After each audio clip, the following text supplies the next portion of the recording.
Selamat malam Bapak Ibu Saudara sekalian, Shalom. Ya, senang sekali saat ini kita boleh kembali berada bersama-sama di dalam acara doa malam malam hari ini. Dan mari bersama-sama kita akan memuji Tuhan terlebih dahulu sebelum kita memulai doa malam kita pada saat ini.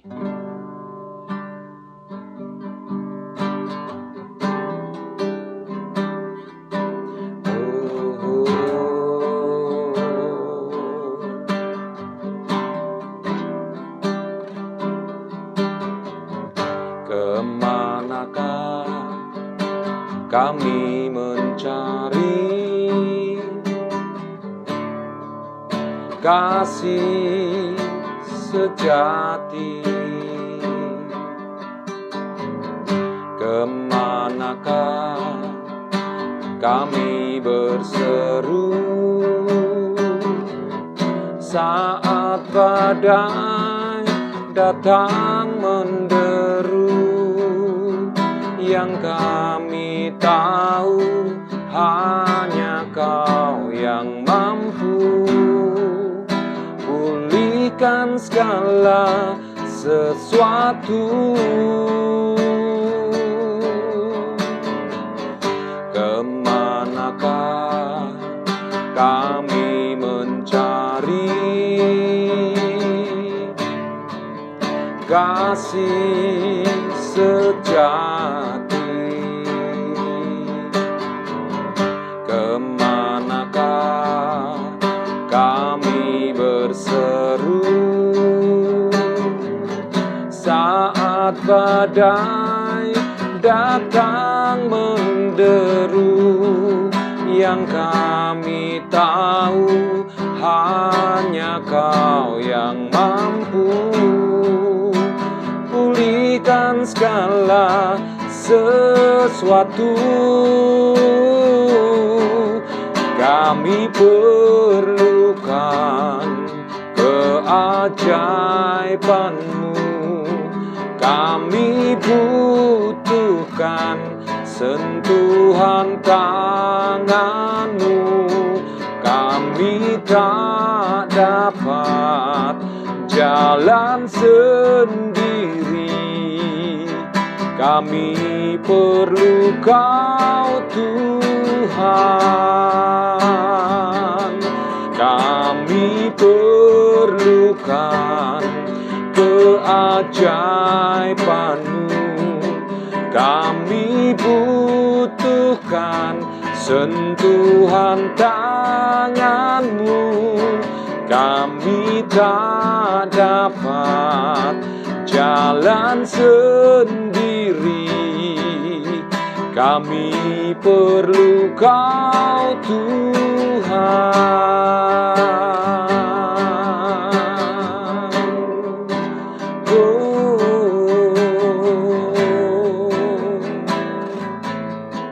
Kami perlu Kau Tuhan. Kemanakah kami mencari kasih sejati? Kemanakah kami berseru saat badai datang menderu? Yang kami tahu hanya Kau yang mampu pulihkan segala sesuatu. Kami perlukan keajaiban-Mu, kami butuhkan sentuhan tangan-Mu. Kami tak dapat jalan sendiri, kami perlu Kau Tuhan. Kami perlu Kau Tuhan. Kami perlu Kau, Tuhan.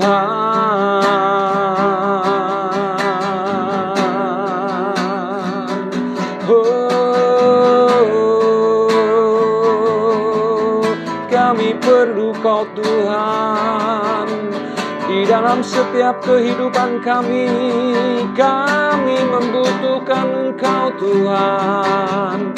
Kami tak dapat berbuat apa-apa, Tuhan, tanpa kasih-Mu, tanpa kuasa-Mu.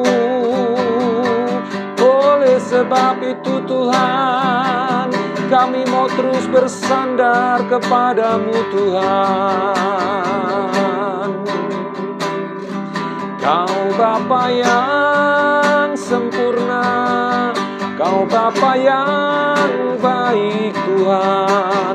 Tiada yang seperti Engkau, tiada yang seperti-Mu, Tuhan. Haleluya.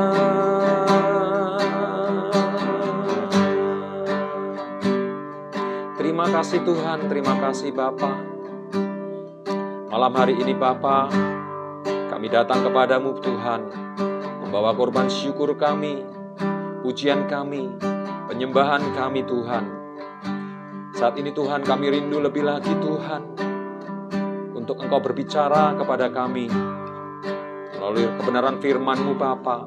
Sebab kami menyadari bahwa hanya melalui firman-Mu lah, hanya oleh firman-Mu lah yang akan menerangi jalan kehidupan kami Bapa, yang akan menerangi langkah-langkah perjalanan kami Bapa.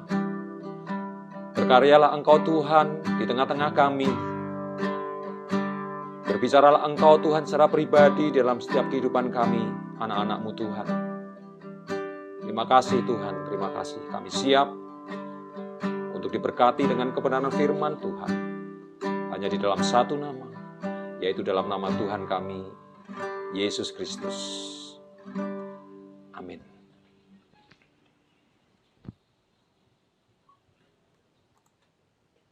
Ya. Doa malam online ini diadakan secara Kristiani atas dasar keyakinan kepada Tuhan Yesus Kristus atau Yeshua HaMashiach yang kita sebut dengan Isa alaihissalam. Ya, juru selamat dunia, Imam Besar Agung kami. Firman Tuhan yang didokumentasikan di dalam kitab suci, baik perjanjian lama maupun perjanjian baru, dan itu menjadi pegangan kami, menjadi pegangan kita semua. Oleh sebab itu, mari kita bersama-sama akan merenungkan dari sebuah bacaan, yaitu dari surat Yudas. Ya, judul renungan firman Tuhan pada malam hari ini saya berikan judul dengan kalimat pondasi iman yang kokoh. Ya, kita baca Yudas pasal pertama. Ya, ini hanya satu pasal saja kitab Yudas ini. Di ayat yang 17 sampai dengan ayat yang ke-20. Begini bunyi firman Tuhan. Tetapi kamu saudara-saudaraku yang kekasih, ingatlah akan apa yang dahulu telah dikatakan kepada kamu oleh rasul-rasul Tuhan kita, Yesus Kristus. Sebab mereka telah mengatakan kepada kamu, menjelang akhir zaman akan tampil pengejek-pengejek yang akan hidup menuruti hawa nafsu kefasikan mereka. Mereka adalah pemecah belah yang dikuasai hanya oleh keinginan-keinginan dunia ini dan yang hidup tanpa Roh Kudus. Akan tetapi kamu, saudara-saudaraku yang kekasih, bangunlah dirimu sendiri di atas dasar imanmu yang paling suci dan berdoalah dalam Roh Kudus. Sampai di situ pembacaan ayat firman Tuhan. Bapak Ibu Saudara sekalian, sebelum kita meneliti lebih jauh ya tentang firman Tuhan ini, saya ingin menyampaikan ya kepada kita semua sebuah fakta ya, sebuah hal yang berkaitan dengan bangunan atau gedung ya. Kita tahu bahwa gedung pencakar langit yang tertinggi di dunia saat ini itu ada di negara Dubai, Uni Emirat Arab, yang disebut dengan Burj Khalifa, ya, itu ada di Dubai, Uni Emirat Arab. Itu merupakan gedung pencakar langit yang tertinggi saat ini di dunia, di mana tingginya itu mencapai 828 meter, ya, dengan memiliki 160 lantai bertingkat, ya. Dan menurut catatan yang saya ulik dari Google, ya, saya mencoba untuk meneliti ya latar belakang pembangunan Burj Khalifa ini, itu ternyata perlu waktu sampai 1 tahun lebih. Ya, hanya untuk apa? Untuk menyiapkan dan membuat pondasinya saja. Dari total secara keseluruhan pembangunan gedung itu selama 6 tahun pengerjaannya secara keseluruhan sampai dengan selesai. Bayangkan Bapak Ibu, waktu 1 tahun itu hanya dipakai untuk mempersiapkan dan membuat pondasinya saja.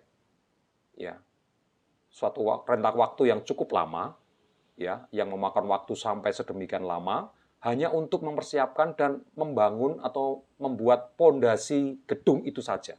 Ya, 1 tahun dari waktu 6 tahun secara keseluruhan, ya, sampai gedung itu selesai. Kemudian Burj Khalifa ini menghabiskan ribuan ton material yang terdiri dari batu, semen, pasir, dan besi tentunya, ya, sebagai bahan-bahan utama dari sebuah bangunan. Kemudian saya juga mendapati bahwa berat total dari bangunan Burj Khalifa ini itu beratnya itu mencapai 110.000 ton, Bapak Ibu Saudara sekalian. Luar biasa besar dan megahnya bangunan ini, ya, dilihat dari berat total dari bangunan yang dimilikinya, ya. Kemudian ada lift yang menghubungkan antar lantai, itu memiliki kecepatan yang luar biasa, ya. Kecepatannya mencapai 60 km per jam. Ya, kalau kita mengendarai mobil atau mengendarai sepeda motor, kecepatan 60 itu cukup kencang. Ya, bisa dibayangkan ketika kita naik lift dari lantai 1 sampai lantai teratas, yaitu lantai 160 itu hanya memerlukan waktu sekian, tidak sampai 5 menit saya rasa, ya, dengan kecepatan seperti itu. Jadi cukup cepat, ya, kecepatan lift ini untuk naik. Kemudian dinding-dinding kacanya itu memiliki kekuatan yang luar biasa untuk menahan terpaan angin kencang yang sering melanda daerah gurun pasir. Ya, kita tahu bahwa Dubai itu merupakan negara dengan gurun pasir yang terluas, ya, sehingga seringkali hujan badai yang namanya badai pasir itu disertai dengan angin yang memiliki kecepatan yang sangat-sangat besar, sehingga itu membahayakan bagi setiap bangunan-bangunan yang ada. Bahkan kalau bangunan itu tidak kuat menahan terpaan angin ini, dia bisa roboh, ya. Nah, ini dinding-dinding kaca ini memiliki kekuatan yang sedemikian luar biasa untuk menahan tekanan angin, ya. Dan bahkan diklaim, ya, oleh para pakar yang membangunnya itu bahwa Burj Khalifa ini menjadi gedung pencakar langit yang tahan terhadap gempa dan angin badai. Ya, ini mengindikasikan betapa kuat dan kokohnya bangunan Burj Khalifa ini. Nah, kuncinya di mana Bapak Ibu Saudara sekalian? Ya, ternyata kuncinya itu ada di dalam pondasi daripada gedung pencakar langit ini, Burj Khalifa ini. Ya, saya katakan tadi dibangun untuk membangun pondasinya saja itu membutuhkan waktu sampai 1 tahun lebih. Ya, tentunya ini bukan sebuah pekerjaan yang ringan, ya, tetapi kita bisa melihat, bisa membayangkan dari sini saja, itu menandakan bahwa bangunan ini pondasinya betul-betul sangat-sangat kuat dan kokoh. Nah, sekarang mari kita teliti, ya, kita kaitkan apa sih yang dimaksud renungan firman Tuhan ini, ya, dari apa yang kita baca tadi, ya. Rasul Yudas itu mengingatkan kepada kita semua, ya, bahwa menjelang akhir zaman itu nanti akan tampil pengejek-pengejek yang akan hidup menuruti hawa nafsu kefasikan mereka, ya. Dikatakan mereka adalah pemecah belah yang dikuasai oleh keinginan-keinginan dunia dan yang hidup tanpa Roh Kudus. Ya, oleh sebab itu Rasul Yudas mengingatkan, saudara-saudaraku yang kekasih, bangunlah dirimu sendiri di atas dasar imanmu yang paling suci dan berdoalah dalam Roh Kudus. Ya, jadi jika pondasi bangunan saja itu sangat penting, apalagi pondasi kehidupan kita, kehidupan ini tidaklah mudah untuk dijalani. Ya, selalu ada yang namanya badai masalah, ya, tekanan, problem yang muncul dan berbagai hal rintangan yang akan terus muncul pada waktu-waktu tertentu yang tidak akan dapat kita duga kapan datangnya. Ya. Nah, sekarang pertanyaannya bagaimana kita bisa bertahan dan tetap tegar di tengah badai kalau pondasi kita ini lemah? Ya, tentunya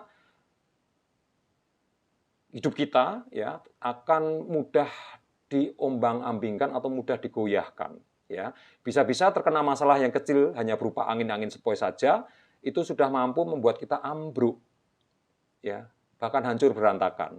Karenanya jelas, ya, kalau rumah saja butuh atau gedung itu butuh pondasi yang mumpuni agar bangunan yang ada di atasnya itu bisa kuat berdiri, maka hidup kita pun ya butuh pondasi yang kuat, ya, butuh penopang yang kuat agar tidak gampang hancur di dalam menghadapi segala kesulitan hidup ini. Nah, sekarang apa sih yang dimaksud dengan pondasi kehidupan? Ya, tadi kita sudah membaca dari Yudas ayat yang ke-20 tadi dikatakan bahwa akan tetapi saudara-saudaraku yang kekasih, bangunlah dirimu sendiri di atas dasar imanmu yang paling suci dan berdoalah dalam Roh Kudus, ya. Nah, banyak orang percaya yang terjebak ke dalam ajaran pemahaman yang mengatakan bahwa ikut Yesus itu pasti selamat.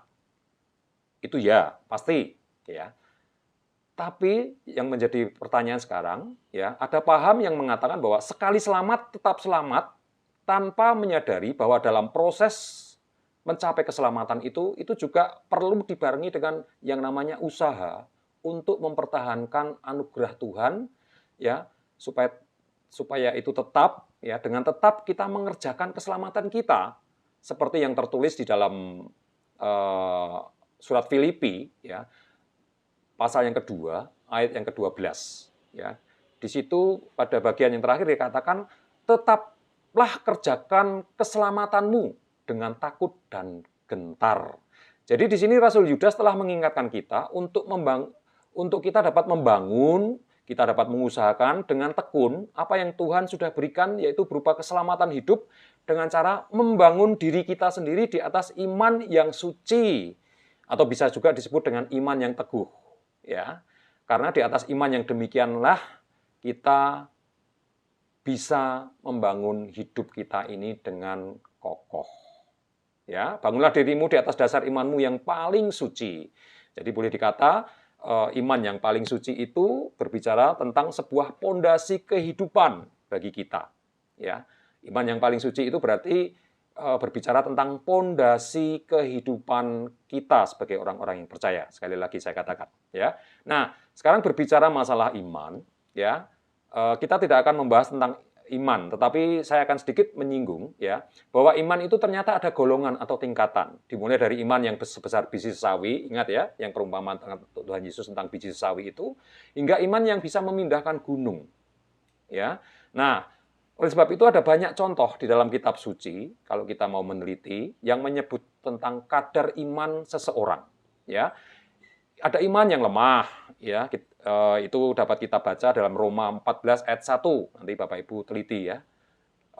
Kemudian ada iman juga, iman yang kuat, ya, itu di dalam 1 Korintus 16 ayat 13, ya. Kemudian ada iman yang kecil, ya, seperti biji sesawi tadi, itu dapat kita temukan dalam Lukas 17 ayat 6. Kemudian ada iman yang besar, Matius 15 ayat 28.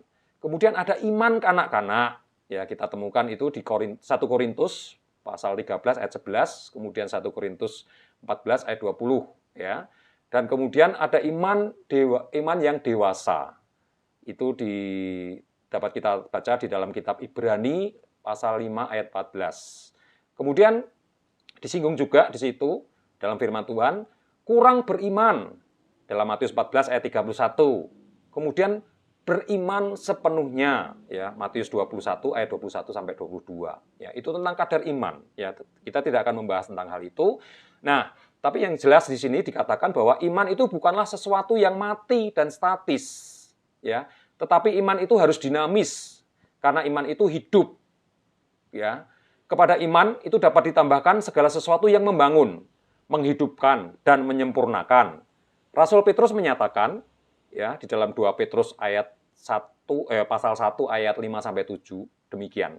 Justru karena itu kamu harus dengan sungguh-sungguh berusaha untuk menambahkan kepada imanmu kebajikan, dan kepada kebajikan pengetahuan, dan kepada pengetahuan penguasaan diri, kepada penguasaan diri ketekunan, dan seterusnya. Ya, itu tentang iman. Jadi iman itu harus bertumbuh, Bapak Ibu Saudara sekalian.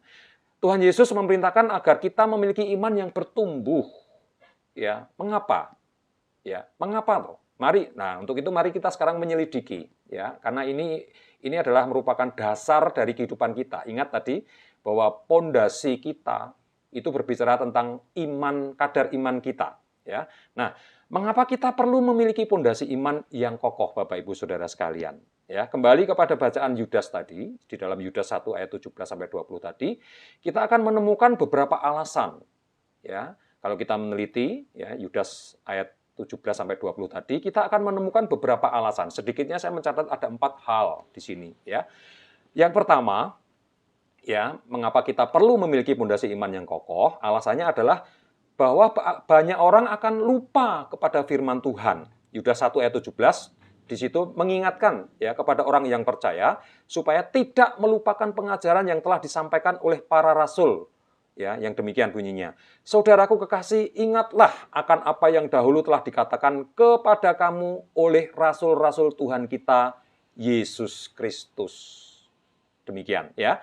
Yudas dalam tulisannya mengingatkan kepada setiap orang percaya pada waktu itu untuk terus mengingat akan apa yang telah disampaikan oleh para rasul kepada mereka. Ya, karena ternyata banyak di antara mereka yang mengundurkan diri disebabkan oleh aniaya dan pengejaran oleh tentara Romawi terhadap murid-murid Kristus pada waktu itu. Ya, nah, itu kondisi yang terjadi. Latar belakang mengapa Yudas menulis, ya, demikian, supaya murid-murid itu tidak lupa akan pengajaran yang sudah disampaikan oleh para rasul. Ya. Karena pada kenyataannya banyak di antara mereka yang mengundurkan diri. Karena apa? Karena mereka takut. Ya, karena mereka dikejar-kejar oleh tentara Romawi. Maka banyak di antara mereka yang mengundurkan diri. Nah, akhir zaman ini, Bapak Ibu Saudara sekalian, bentuk pengejaran ini sekarang itu dalam wujud yang berbeda. Ya.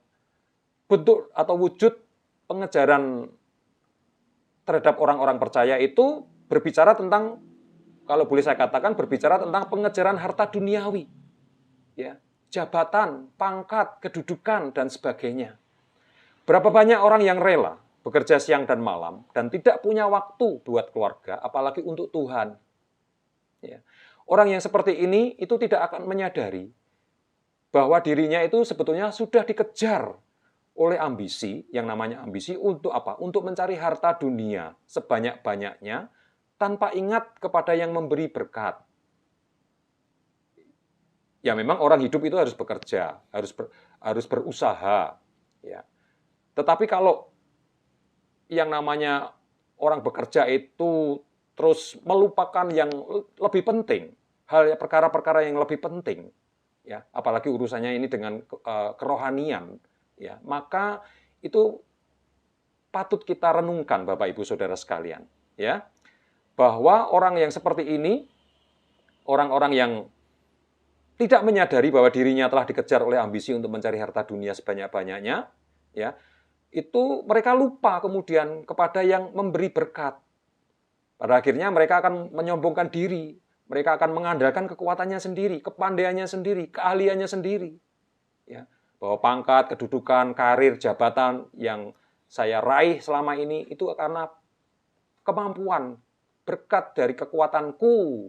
Nah, pada akhirnya mereka akan menjadi lupa siapa yang sesungguhnya yang memberi berkat, keberhasilan dalam kehidupannya. Ya, untuk itu kita mesti waspada Bapak Ibu dan minta kepada Roh Kudus untuk terus mengingatkan kita akan firman Tuhan. Ini yang pertama, alasan yang pertama. Ya, mengapa kita perlu untuk memiliki fondasi iman yang kokoh? Yaitu karena banyak orang, apalagi ini akhir zaman, banyak orang yang akan lupa kepada firman Tuhan.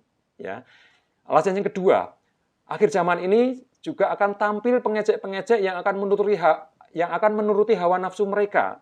Ya, dalam ayat yang ke-18 dari Yudas 1 tadi dikatakan, sebab mereka telah mengatakan kepada kamu, menjelang akhir zaman akan tampil pengejek-pengejek yang akan hidup menuruti hawa nafsu kefasikan mereka. Pada akhirnya orang yang tidak ingat lagi kepada firman akan menjadi apatis, menjadi orang yang apatis terhadap firman. Bahkan bisa jadi pada akhirnya sudah tidak bisa menghargai firman lagi. Ujung-ujungnya ya mereka bisa menjadi murtad.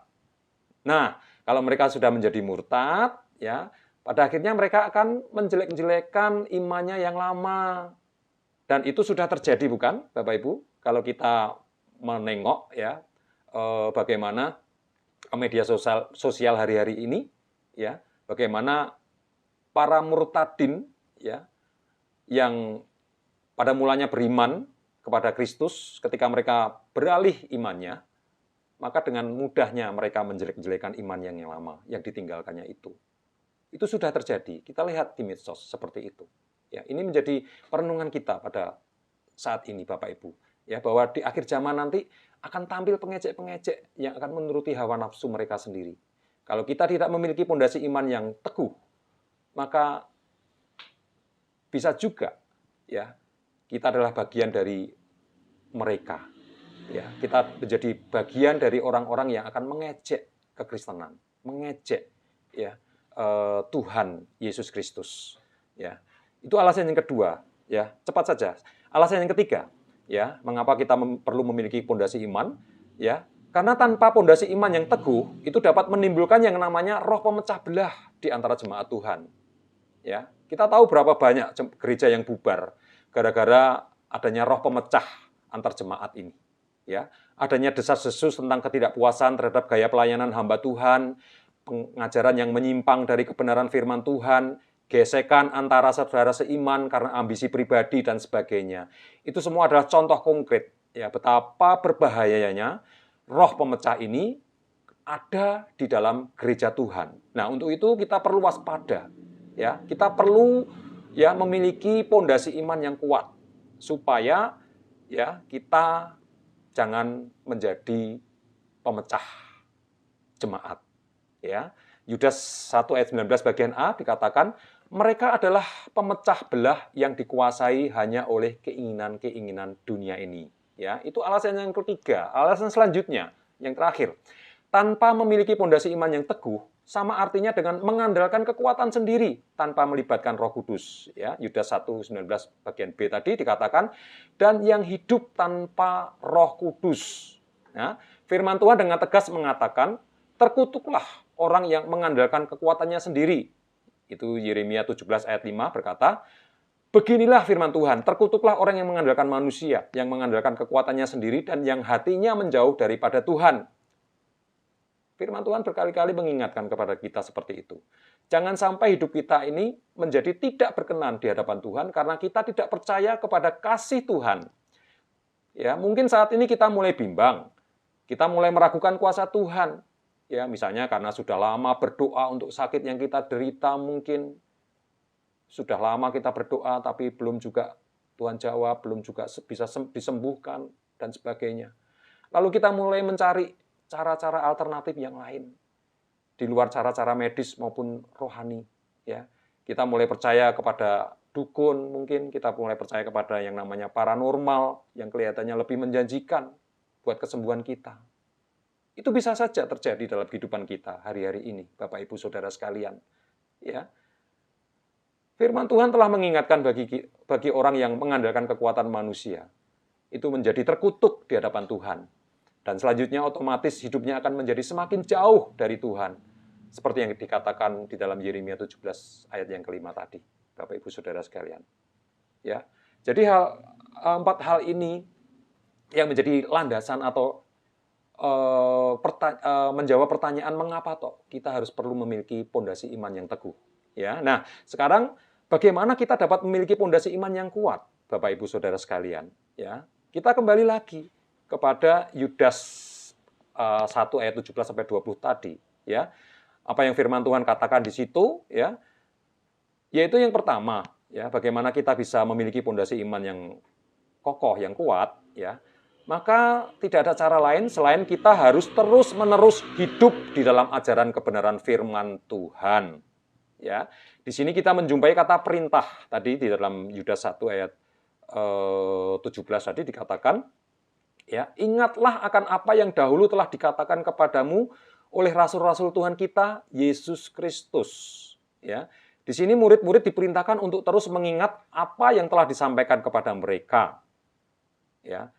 Untuk masa kini, pengajaran yang dimaksud tentunya adalah firman yang disampaikan oleh hamba Tuhan, oleh siapapun hamba Tuhan. Ya, ini yang harus kita perhatikan dengan seksama supaya pondasi iman kita menjadi semakin kuat.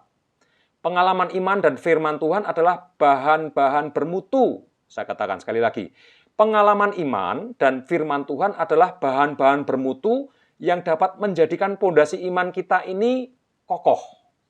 Seperti halnya orang membangun Burj Khalifa tadi dengan bahan bangunan pilihan yang bermutu tinggi, ya tentunya, ya besinya yang bermutu tinggi, ya pasirnya memiliki kualitas terbaik, apalagi semennya, cara pengerjaannya yang benar dan sebagainya, ya itu merupakan bahan bangunan yang bermutu. Nah, pengalaman iman disertai dengan firman Tuhan, ya itu menjadikan itu sebagai bahan-bahan yang bermutu dalam kehidupan kita. Ya, ini yang harus kita kerjakan untuk membangun pondasi iman kita dengan terus-menerus menghidupi firman Tuhan hari lepas hari. Ya, ingat tadi saya katakan bahwa firman Tuhan itu sebagai bahan bangunan yang bermutu bagi pondasi iman kita. Selain tentunya pengalaman iman itu sendiri. Ya, ini yang harus kita kerjakan untuk membangun pondasi iman kita dengan terus-menerus menghidupi firman Tuhan hari lepas hari, Bapak Ibu, Saudara sekalian. Terus mengingatnya, kemudian mengaplikasikannya dalam kehidupan sehari-hari. Jika hal ini yang kita lakukan setiap hari, maka artinya kita sama halnya memberi makanan bagi rohani kita, bagi roh kita. Ya, Mazmur 81 ayat 10, ya. Di situ firman Tuhan katakan, akulah Tuhan Allahmu yang menuntun engkau keluar dari tanah Mesir. Bukalah mulutmu lebar-lebar, maka aku akan membuatnya penuh. Ya. Dikatakan di situ, bukalah mulutmu lebar-lebar. Ya, kemudian saya teringat kisah tentang seekor anak burung Raja Wali. Ya. Seekor anak burung Raja Wali, ketika dia menerima makanan dari induknya, sang induk, maka dia akan membuka paruhnya lebar-lebar. Ya, bukalah mulutmu lebar-lebar, seperti burung Raja Wali muda yang membuka paruh lebar-lebar untuk diisi makanan oleh induknya. Jadi firman Tuhan ini harus menjadi menu rohani utama kita, ya, dan selalu kita perkatakan, kita simpan dalam hati supaya kita tidak menjadi lupa. Karena ingat bahwa firman Tuhan itu adalah menu makanan bagi rohani kita yang bermutu. Sebagai bahan bangunan bagi pondasi iman kita yang paling bermutu. Ya. Kemudian di dalam poin yang kedua, ya, bagaimana caranya kita supaya kita bisa memiliki pondasi iman yang teguh, yang kokoh, ya, maka hidup kita harus dipenuhi Roh Kudus. Ya, di dalam Yudas 1 ayat 20 dikatakan, akan tetapi kamu saudara-saudaraku yang kekasih, bangunlah dirimu sendiri di atas dasar imanmu yang paling suci dan berdoalah dalam Roh Kudus. Di situ ditulis dengan huruf besar Roh Kudus itu. Ya. Ini salah satu oknum dari Allah, ya, dari Tritunggal, ya, bahwa Roh Kudus itu yang akan menolong kita. Ya, oleh karena itu, maka cara yang kedua, bagaimana supaya kita dapat memiliki pondasi iman yang kokoh, maka hidup kita harus dipenuhi dengan Roh Kudus. Rasul Yudas telah mengingatkan bahwa di akhir zaman ini akan tampil para pengejek iman yang hidup dalam nafsu kedagingan. Mereka ini menjadi musuh kekristenan dengan cara menyebarkan roh pemecah di kalangan jemaat Tuhan tanpa rasa takut kepada Tuhan dan Roh Kudus-Nya. Ya, oleh sebab itu tidak ada cara lain untuk menangkis semua serangan itu selain dengan cara hidup kita dipenuhi firman dan roh-Nya. Mari kita berdoa, minta kepada Tuhan supaya hidup kita dipenuhi Roh Kudus-Nya setiap waktu. Saya percaya kalau Tuhan ada dalam hidup kita, maka itu artinya kita ada di dalam perlindungannya. Ya. Mazmur 119 ayat 105 berkata, firman-Mu itu pelita bagi kakiku dan terang bagi jalanku. Ya. Kemudian di ayat yang 114 dari kitab Mazmur 119, Engkaulah persembunyianku dan perisaiku. Aku berharap kepada firman-Mu. Ya. Jadi, saya rasa dua hal inilah Bapak Ibu Saudara yang perlu kita perhatikan dengan sungguh-sungguh supaya kita dapat memiliki pondasi iman yang teguh sehingga hidup kita akan menjadi semakin kokoh dan kuat. Selain itu tentunya kita harus membangun hubungan melalui doa kepada Tuhan, ya. Sebab kehidupan doa yang kita miliki tentu tidak dapat dipisahkan dengan yang namanya menghidupi firman dalam keseharian kita. Orang yang menghidupi firman pasti suka berdoa. Dan sebaliknya, orang yang suka berdoa pasti akan disertai dengan kuasa Roh Kudus. Demikian juga sebaliknya, ya. Orang yang penuh dengan Roh Kudus pasti orang yang suka akan firman Tuhan dan orang yang suka berdoa. Mau dibolak-balik dari sisi manapun, ya, yang pasti akan mengarah kepada hal yang positif, ya. Kalau kita menghidupi firman, ya, kita akan menjadi orang yang suka berdoa. Kalau kita suka berdoa, maka kita akan dipenuhi dengan Roh Kudus. Ya, kalau kita penuh dengan Roh Kudus, maka kita akan menghidupi firman dan kita akan menjadi orang yang suka berdoa. Dibolak-balik dari sisi manapun, ya, itu sangat positif, ya, baik bagi pertumbuhan kerohanian kita. Ya, oleh sebab itu, mari kita hidupi kebenaran firman Tuhan ini, Bapak Ibu Saudara sekalian, supaya kita dapat meraih kemenangan hidup. Kita menjadi murid-murid Kristus yang sejati. Baik, saya rasa hanya itu saja yang dapat saya sampaikan pada renungan kali ini. Kiranya dapat menjadi berkat kita semua, ya. Dan mari Bapak Ibu Saudara sekalian, kita akan masuk di dalam doa, ya. Kita akan berdoa bagi saudara-saudara kita yang membutuhkan kesembuhan hari-hari ini, ya. Banyak daftar nama yang ada di depan saya yang akan kita doakan bersama-sama di dalam nama Tuhan Yesus Kristus. Mari kita berdoa. Bapa, terima kasih buat kebenaran firman-Mu yang sudah mengingatkan kepada kami supaya kami dapat memiliki pondasi iman yang kokoh. Karena tanpa pondasi yang kokoh, maka hidup kami ini akan rapuh, akan mudah diterpa oleh badai kehidupan, bahkan mungkin oleh hal-hal yang kecil sekalipun Tuhan.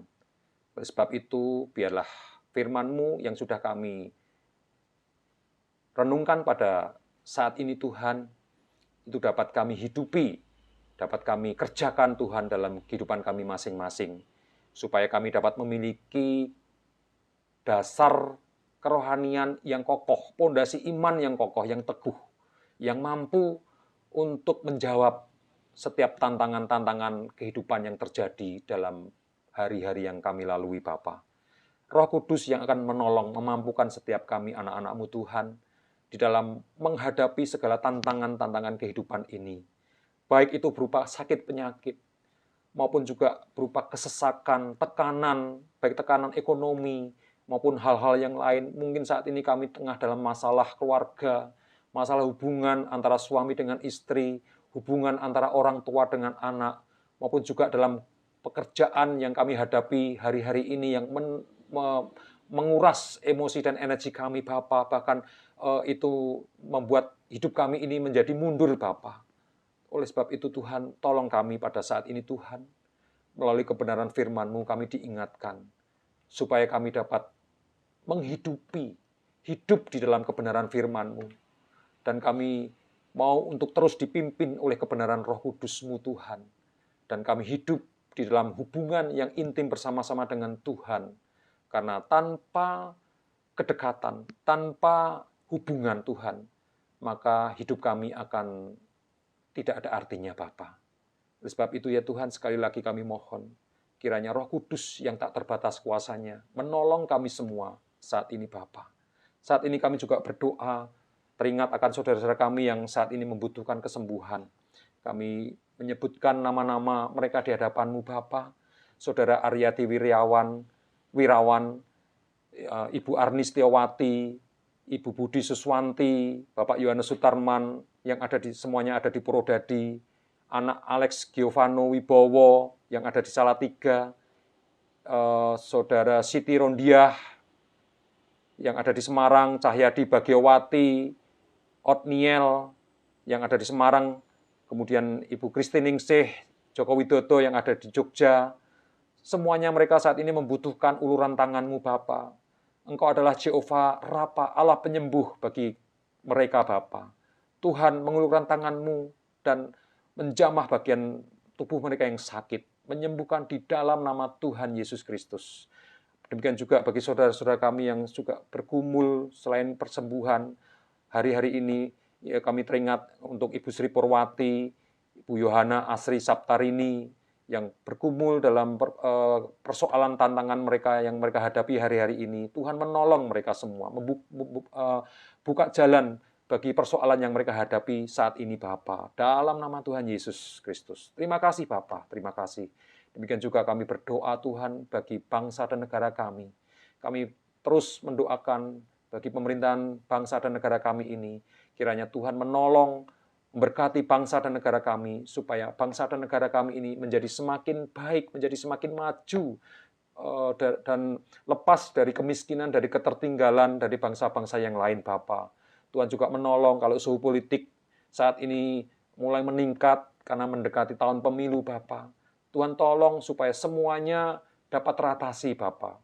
Baik petugas keamanan, pihak intelijen, keamanan TNI dan Polri, mereka dapat mengawal Tuhan, memberikan jaminan rasa keamanan yang baik bagi setiap warga negaranya ya Tuhan. Mereka dapat berfungsi dengan baik. Para pemimpin-pemimpin negara kami, dari presiden, wakil presiden, sampai para menteri, sampai ke para bupati, tingkat yang paling bawah sekalipun Tuhan, Engkau memberkati mereka.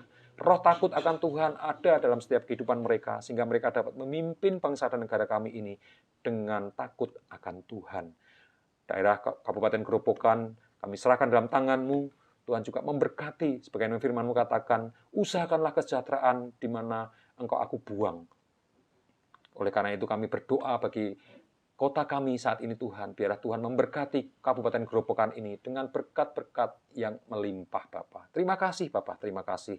Kami mengucap syukur Tuhan buat doa malam pada saat ini.